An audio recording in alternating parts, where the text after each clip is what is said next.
Okay, this is the third part of this special products. In this case, we have the product of the sum and the difference of two terms. We have here a plus b times a minus b. That is, you are adding a with b here. Again, in the second factor, a is a minus b, that is b is subtracted from a. That is a plus b times a minus b. Okay. So to find the product, we again make use of this same distributive property. We know what is distributive property, right? It is a times b plus c is equal to ab plus ac, right? A is multiplied with the b and a is multiplied with the c. So we are using the same process for this multiplication of a plus b with a minus b. Okay. So first, what is the first term here? It is a. Take that first term here, multiply with that a. Then a goes and multiplies with the b. Okay, let me write it down. A times a and a times b with the plus times minus, that is minus. It is a positive a here, negative b. So you got a minus b here, right? Then after finishing your work with a, you completed this process of multiplication using distributive property. Now take the second term of this. The second term is b. B is multiplied with a, and again b will go and multiply with the b. Okay, that is b times a, and this is plus and plus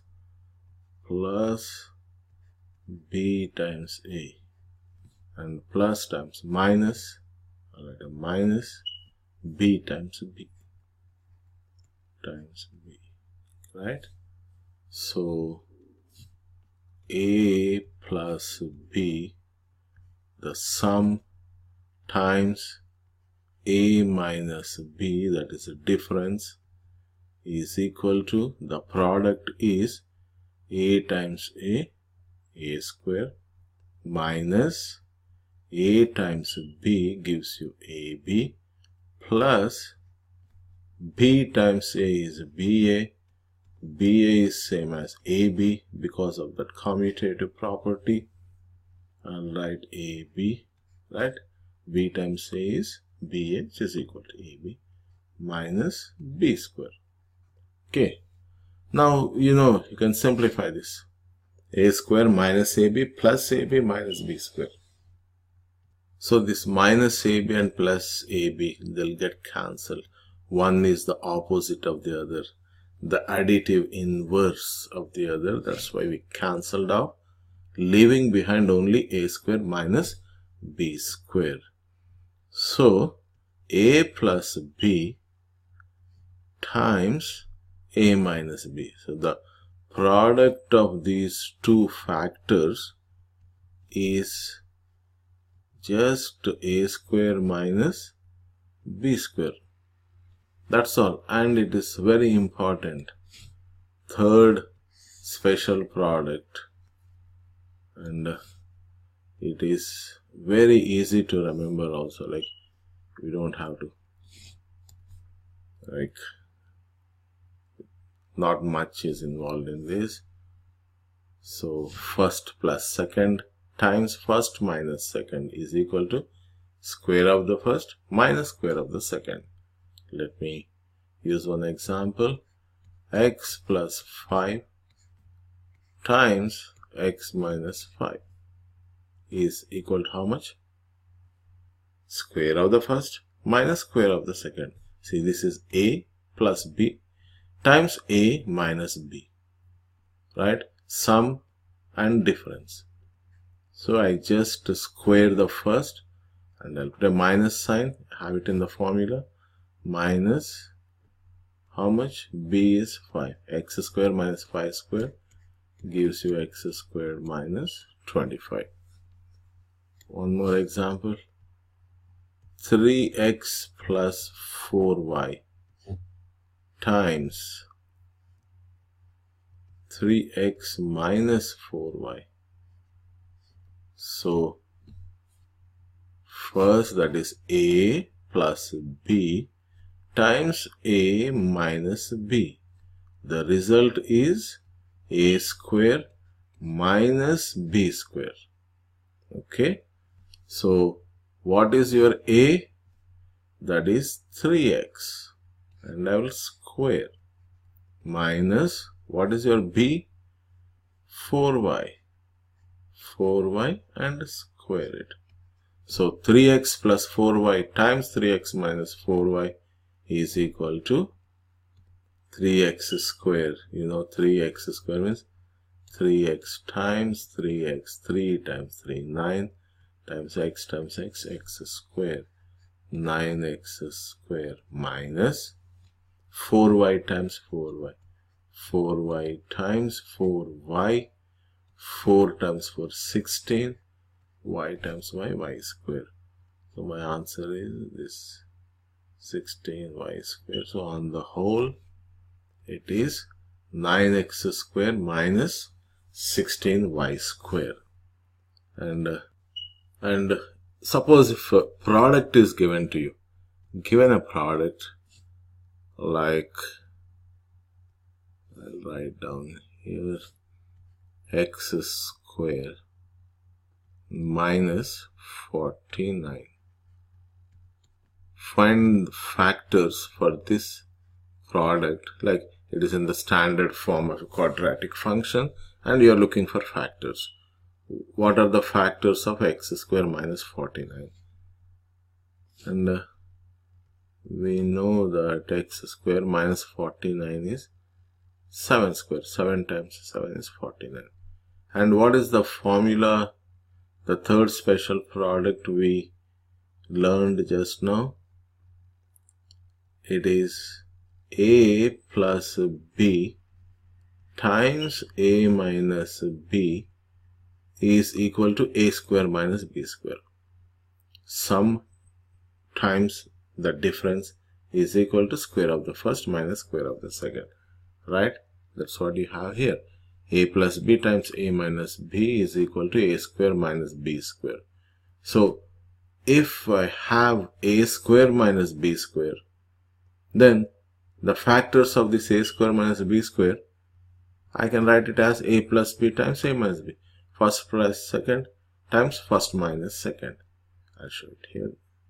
So this is nothing but what?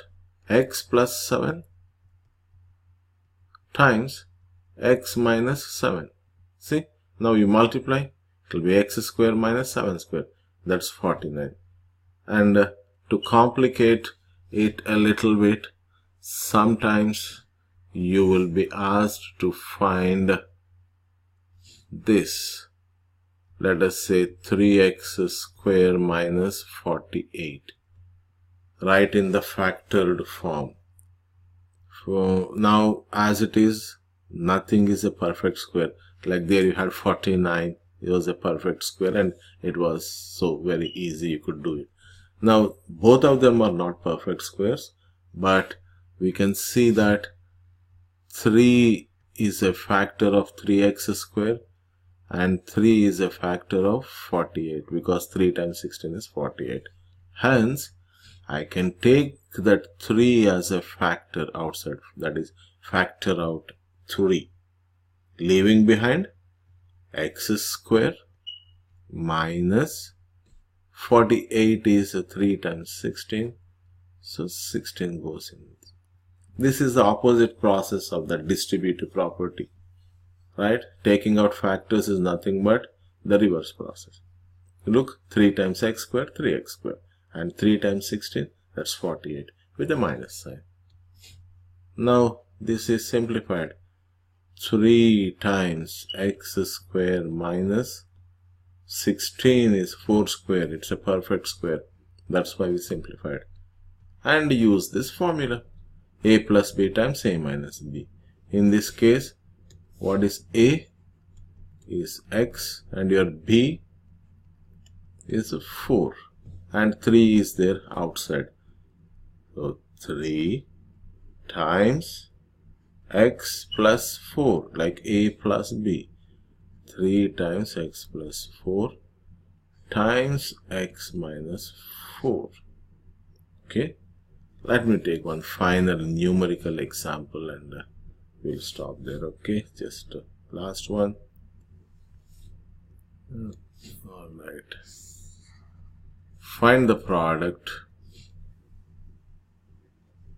Let us say what is 101 times 99, right? You can easily figure out. If you want, pause and try it out. 101 is nothing but 100 plus 1. 199 is what? 100 minus 1, right? It is again A plus B times A minus B. Just A minus B plus here, okay, minus B. And the result is A square minus B square. So what is your A square? 100 square minus B square, that is 1 square. So what is 100 square? 1 and 4 zeros, that is 10,000 minus 1. 1 square is 1. From 10,000 take away 1. 9,999. And verify how much. Turn on. Okay. 101 times 99 is equal to, that's all, 9999. We see the same answer, right? Because we can apply in this numerical problems also. Okay, thank you.